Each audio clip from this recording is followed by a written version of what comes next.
Hi everyone, I'm Beth from the West Dallas Public Library, and welcome to another episode from the Who HQ book club that we're having this summer. This is episode 2 in the book, What is Lego? Yesterday we learned about Ole Christiansen, who started the Lego company, and he was a carpenter who at this point in the story is making wooden toys. We are going to pick up today with chapter 2, plastic. Because if you've ever seen a Lego, what is a Lego made from? Plastic. Okay. Why was there a revolution in toy making? It was because of one thing. What do you think it is? Plastic. After World War II, companies began to use plastic to make toys that used to be made from wood. Plastic was cheaper than wood. It was lighter and easier to work with. It could also be made in a variety of bright colors. The pieces for plastic toys were made using something called an injection molding machine. In 1946, Lego bought its first one. Here's how it worked.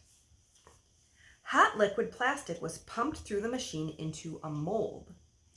After a very short time, the plastic cooled enough that it held its shape of the mold. Then the plastic piece was ejected from the mold and a new liquid plastic could be pumped in to make more pieces. Okay, so I'm going to just stop for a second. Have you ever made the mold animals at the zoo in the Mold-O-Rama machines?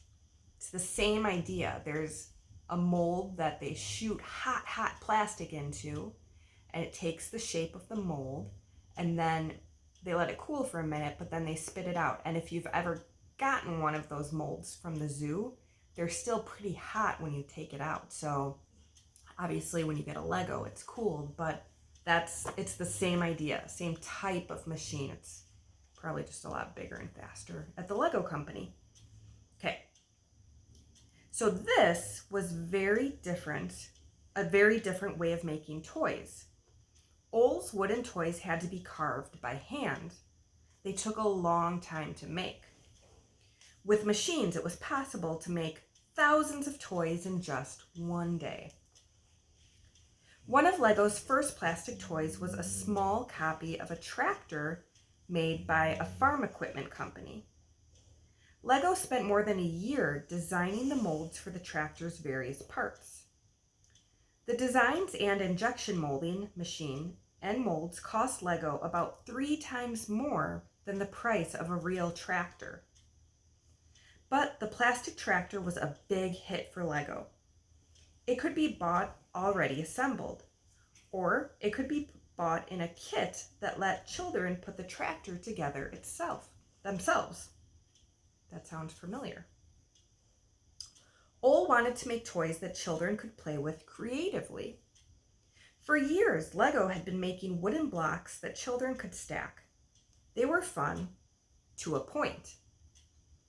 But towers of blocks toppled over easily, and a child couldn't really build anything very real looking with them. Could Ole use plastic to create something more fun? Okay, little blurb. Plastic everywhere. First developed in the late 1800s, plastic is a synthetic material. That means it's not found in nature. It's man-made. Plastic is used in lots of toys like Lego, dolls, and board game pieces. It's also used in parts of airplanes and automobiles. There are plastic cups, plates, and eating utensils. You brush your teeth with a plastic toothbrush and comb your hair with a plastic comb. There's plastic in so many things that we use every day. So what's so useful about plastic? Plastic has plasticity, the ability to bend, twist, or be made into different shapes without breaking. The reason plastic is used so widely is because it is cheap and can replace other materials such as wood, glass, or metal. Okay. The first injection molding machine that Ole bought happened to come with a little plastic building brick. There were samples to show what the machine could do. Called self-locking building bricks, they had been made by a British company called Kittycraft. Little studs on the top of each brick could fit into the hollow bottom of another brick. Once connected, the bricks held together. So hopefully you can see, this is a picture of the Kittycraft bricks. Do they look familiar? A little bit. Ole and Godfred were impressed with these self-locking bricks. They could be put together in all kinds of ways. Ole tried making some plastic bricks that were similar to Kittycraft's, but ones that he thought were designed better. They had squared off corners and flattened tops on the studs. Unfortunately, these first Lego bricks did not work as well as Ole and Godfred had hoped. They cracked. They didn't fit together snugly enough. If Ole's bricks didn't snap together perfectly and unsnap easily, building with them would be no fun. And of course, the bricks would be no use if they broke. So, new bricks were designed. The inside of each brick had hollow tubes that the studs on another brick could grasp much more firmly. New molds were made and out came new little plastic bricks. Ole was so confident about the new type of brick that he got a patent for it. What is a patent? When a person comes up with a new invention, like a light bulb, a computer system, or a toy, they don't want others to copy it and make money from something they created. A patent is a document given to an inventor that protects the inventor from copycats. To get one, the inventor must present a detailed description of the product, including drawings and sometimes models, to the patent office in their country. Usually a patent lasts for 20 years. So the patent, when you submit for a patent, that the office also makes sure something doesn't already exist to make sure you are not trying to copy someone else. So were the bricks an immediate success? No. In 1951, Ole became sick. He was now 60 years old. He knew that the company needed a younger man to run it. He chose Godfred. After all, Godfred had worked alongside his father since childhood. He had designed many of Lego's first products. After Godfred was head of the company, Ole stayed involved throughout the early 1950s. He insisted that an even larger factory be built, and he watched over the final design changes that were made to Lego bricks. Amazingly, the basic brick, called the 2x4, has not changed since then. The Lego bricks that are now made will fit with bricks from 1958.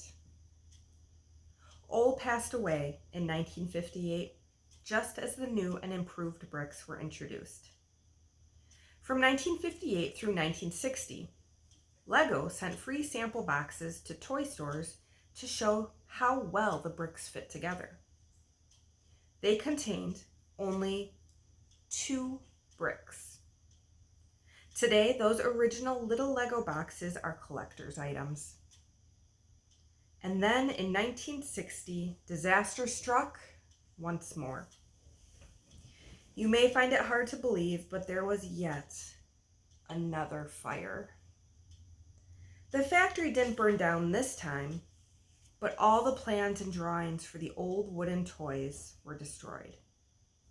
An important part of Lego's early history was lost. After this, Godfred decided that it was time to completely stop making wooden toys. The company would only make plastic Lego bricks. Chapter 3, Lego takes off. Sometimes complaints are really helpful to hear. While Godfrey was at a toy show in England, a buyer complained to him that Legos should have a system. What did he mean by that? Along with a kit of bricks that could build one house, there should be other kits of bricks for other kinds of buildings. After all, kits should be played with together. Godfrey knew that the toy builder was right. When he got back to Billund, he told the designers to find some way for different Lego kits to interact. They came up with an idea called the Lego Town Plan. It had a gray plastic base with sections of studs to fit houses on. Lego started to produce sets for all the different buildings in Lego Town. From the start, little plastic trees and bushes were also made to put in the town's parks and yards.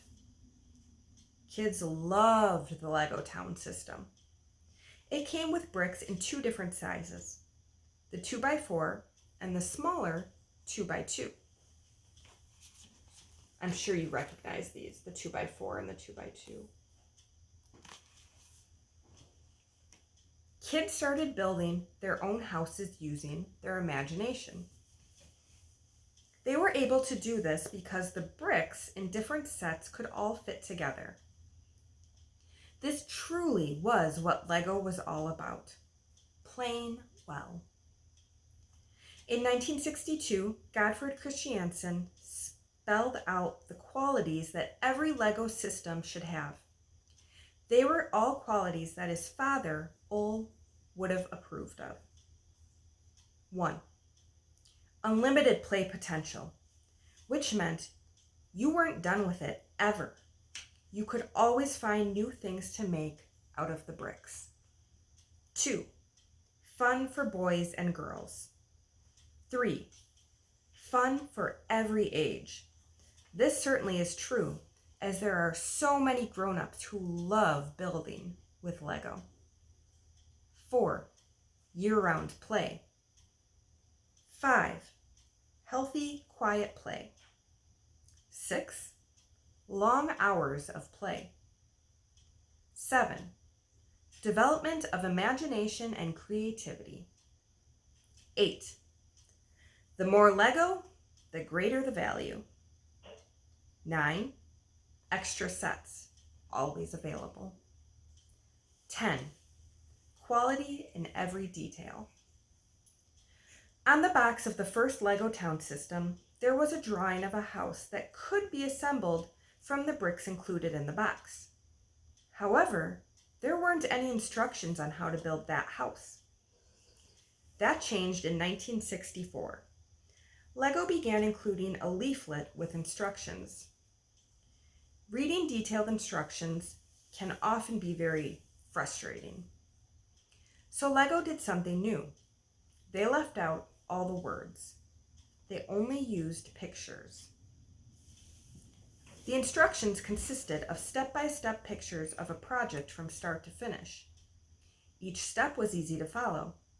It showed which size brick to use and how many.